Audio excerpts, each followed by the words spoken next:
అందరూ ఎలా ఉన్నారు? నేను బాగున్నానండి. మీరు కూడా బాగుండాలని కోరుకుంటున్నాను. ఈరోజు మన ఛానల్లో వీడియో వచ్చేసి ఏంటంటే మునక్కాయ ఆలు కర్రీ ఏ విధంగా చేసుకోవాలో చూపించాలనుకుంటున్నానండి. చాలా టేస్టీగా ఈజీ ప్రాసెస్ అనమాట. ఎవరైనా చేసుకోవచ్చండి. ఫస్ట్ టైం నా ఛానల్ని చూసేవాళ్ళు ఎవరైనా ఉంటే సబ్స్క్రైబ్ చేసుకోండి ఫ్రెండ్స్. అలాగే పక్కన ఉన్న గంట సింబల్ని క్లిక్ చేశారంటే నేను ఏ వీడియో పెట్టినా కూడా మీకు నోటిఫికేషన్ వస్తుందండి. ఆ విధంగా నా వీడియోస్ అన్ని చూసేయచ్చు అనమాట. ఇప్పుడైతే మునక్కాయ ఆలు కర్రీ ఏ విధంగా చేయాలో చూసేద్దామండి. ఆ కర్రీ కోసం ఫస్ట్ నేను 2 మునక్కాయలు తీసుకున్నాను, 2 ఆలు, 2 ఆనియన్స్, ఒక టమాటా, 2-3 పచ్చిమిర్చి కూడా తీసుకున్నాను. అన్నీ శుభ్రంగా కడిగేశానండి. మునక్కాయలు పైన లేయర్ తీసేసి చిన్న చిన్న ముక్కలుగా కట్ చేసుకున్నాను. అలాగే ఆలు కూడా పైన లేయర్ తీసేసిన తర్వాత ఈ విధంగా ముక్కలుగా కట్ చేసుకొని ఒక బౌల్ తీసుకొని బౌల్లో కొంచెం వాటర్ పోసేసి ఆ ముక్కలని ఇందులో వేసేస్తానండి. నేను ఆలు కర్రీ ఎలాంటి కర్రీస్ చేసినా కూడా నేను ఆలుని మాత్రం అదే విధంగా పెడుతూ ఉంటాను. ఎందుకంటే ముక్కలు అనేవి బ్లాక్ అవ్వండి, చాలా ఫ్రెష్గా ఉంటాయన్నమాట. అందుకని నేను అలా వాటర్లో పెట్టేసి ఉంచేస్తాను.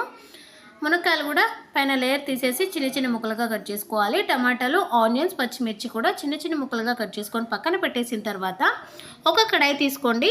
కడాయి తీసుకున్న తర్వాత కర్రీకి సరిపడా ఆయిల్ కూడా పోసేయండి. అందులోనే కొంచెం ఆయిల్ కొంచెం ఎక్స్ట్రా వేసుకుంటే బాగుంటుందండి, టేస్ట్గా ఉంటుందన్నమాట కర్రీ. ఆయిల్ హీట్ అయిపోయిన తర్వాత తాలింపు గింజలు వేసుకోండి. అలాగే ముందుగా కట్ చేసి పెట్టుకున్నాం కదా ఆనియన్, పచ్చిమిర్చి ఉన్నాయి కదండి, అవి కూడా వేసేసుకుంటే సరిపోతుంది. ఇక్కడ ఆనియన్ కొంచెం 2-3 ఎక్స్ట్రా తీసుకుంటేనే బాగుంటుందండి, ఎందుకంటే గ్రేవీ వస్తుంది కదా, అందుకని నేనైతే 2 తీసుకున్నాను. మీకు కావాలనుకుంటే ఇంకో 2 ఎక్స్ట్రా తీసుకుంటే సరిపోతుంది. అందులోనే 2 రెమ్మలు కరివేపాకు కూడా వేసేయండి. ఇలా వేసిన తర్వాత ఒకసారి కలుపుకోండి ఫ్రెండ్స్. చూసారు కదా, ఈ విధంగా కలుపుకున్న తర్వాత గోల్డెన్ ఫ్లేవర్ వచ్చే వరకు బాగా ఫ్రై చేసుకోవాలి ఆయిల్లోనే. నెక్స్ట్ వచ్చేసి అందులోనే ముందుగా కట్ చేసి పెట్టుకున్నాం కదా మునక్కాయలు ఉన్నాయి కదండి, మునక్కాయ ముక్కలు కూడా ఇందులోనే వేసేయండి. ఇక్కడ మునక్కాయ ముక్కలు పైన లేయర్ తీస్తేనే బాగుంటుందండి, కొంతమందికి తీయకుండానే నచ్చుతూ ఉంటుందన్నమాట. నాకైతే పైన తీస్తేనే నచ్చుతుంది, అందుకే నేను పైన లేయర్స్ అంతా తీసేసాను అనమాట. మునక్కాయ ముక్కలు కూడా వేసిన తర్వాత ఒకసారి కలుపుకొని ఒక 2 మినిట్స్ ఫ్రై చేసుకోండి. ఇలా ఫ్రై చేసుకున్న తర్వాత ముందుగా కట్ చేసి పెట్టుకున్నాం కదండి ఆలు ముక్కలు ఉన్నాయి కదండి, అవి కూడా ఇందులోనే వేసేయండి. ఎందుకంటే మునక్కాయ ముక్కలతో పాటు ఆలు ముక్కలు కూడా ఫ్రై అవ్వాలి కాబట్టి అవి కూడా వేసేస్తే సరిపోతుంది. పైన క్యాప్ పెట్టేసి ఒక 2 మినిట్స్ ఇలాగే ఫ్రై చేసుకుంటే ఆయిల్లో బాగా ముక్కలు అనేవి ఉడికితేనే చాలా టేస్టీగా ఉంటుందండి.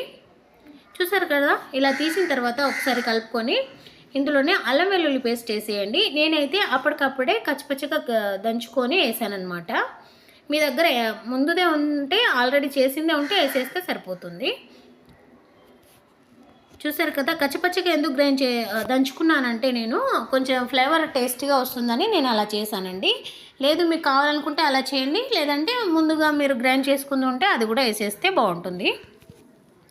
తర్వాత ఒకసారి కలుపుకున్న తర్వాత అల్లం వెల్లుల్లి పేస్ట్ పచ్చివాసన పోయే వరకు ఫ్రై చేసుకోవాలండి. ఇలా చేసుకున్న తర్వాత కొంచెం పసుపు, అలాగే కొంచెం కారం పొడి కూడా వేసేయండి. మీకు కారం ఎక్స్ట్రా కావాలనుకుంటే ఎక్స్ట్రా వేసుకోండి. ఇలా వేసిన తర్వాత ఒకసారి కలుపుకోండి ఫ్రెండ్స్. వీడియోలో చూపిస్తున్న విధంగా ఒకసారి ఇలా కలుపుకుంటే సరిపోతుంది. ఇలా కలుపుకున్న తర్వాత ఒక 2 మినిట్స్ తర్వాత మనం ముందుగా కట్ చేసి పెట్టుకున్నాం కదా టమాటా ముక్కలు ఉన్నాయి కదండి, అవి కూడా ఇందులోనే వేసేయండి. నేనైతే టమాటా ముక్కలు ఇప్పుడు కర్రీ వండుతున్నప్పుడు అందులో టమాటాలు వేస్తాం కదా, అప్పుడు ఇలా మధ్యలో హోల్ లాగా చేసుకొని టమాటా ముక్కలు అందులో వేస్తానండి. ఎందుకంటే ఇలా వేస్తే మనకి ముక్కలు అనేవి త్వరగా మెత్తపడిపోతాయి అన్నమాట. పైన సాల్ట్ వేసేస్తానమాట. చూడండి, టేస్ట్కి సరిపడా సాల్ట్ కూడా వేసేయండి. ఆల్రెడీ ముందేసిన ముక్కలు ఉడికిపోతాయి కాబట్టి టమాటా ముక్కలు కూడా త్వరగా ఉడకాలని ఈ విధంగా వేస్తాను. చిన్న చిట్కా లాంటిదండి, తెలియని వాళ్ళకైతే చెప్తున్నాను. ఇలా వేసిన తర్వాత దానికి అదపకుండా పైన క్యాప్ పెట్టేసి ఒక 2 మినిట్స్ తర్వాత చూస్తే చూడండి టమాటాలు ఉడికిపోయాయి కదా. ఇప్పుడు ఒకసారి కలుపుకుంటే సరిపోతుంది. ఈజీగా ఉంది కదా, అందుకని ముందుగా కలుపుకోకూడదండి. ఇలా కలుపుకున్న తర్వాత ఇందులో కొంచెం ధనియా పౌడర్ ఉంటుంది కదండి, అది కూడా వేసేయండి. ఇలా వేసిన తర్వాత ఒకసారి కలుపుకోండి ఫ్రెండ్స్. చూసారు కదా, ఈ విధంగా ఒకసారి కలుపుకుంటే మునక్కాయ ఆలు కర్రీ రెడీ అయిపోయింది కదా. మీకు సూప్ కావాలనుకునే వాళ్ళైతే కొంచెం వాటర్ వేసుకోండి. నాకు సూప్ అవసరం లేదండి, అందుకనే ఈ విధంగా బాగుంటుందని ఇలాగే చేసుకున్నాను అనమాట. కొత్తిమీరతో గార్నిష్ చేసుకోండి, చాలా టేస్టీగా ఉంటుంది, చాలా బాగుంటుంది. నాకైతే చాలా ఇష్టం అండి కర్రీ, బాగుందన్నమాట. రెడీ అయిపోయింది కదా. దీన్ని మనం చపాతీలో కూడా తినొచ్చు, రైస్లో కూడా తినొచ్చు. చాలా బాగుంటుంది. దీని పక్కన కొంచెం రసం చేసుకోండి, నిమ్మకాయ రసం కానీ ఏదో ఒక రసం చేసుకోండి, చాలా బాగుంటుంది రెండు కాంబినేషన్లో. చూసారు కదా, మీరు కూడా ఇదే విధంగా ట్రై చేయండి, చాలా టేస్టీగా ఉంటుందండి. బాగుంది కదా మునక్కాయ ఆలు కర్రీ. ఈ వీడియో మీకు నచ్చిందని అనుకుంటున్నాను. వీడియో కనుక మీకు నచ్చినట్లయితే లైక్ చేయండి, సబ్స్క్రైబ్ చేయండి, కామెంట్ చేయండి ఫ్రెండ్స్. అలాగే మీరు ఒకసారి ట్రై చేసి చూడండి. Bye friends.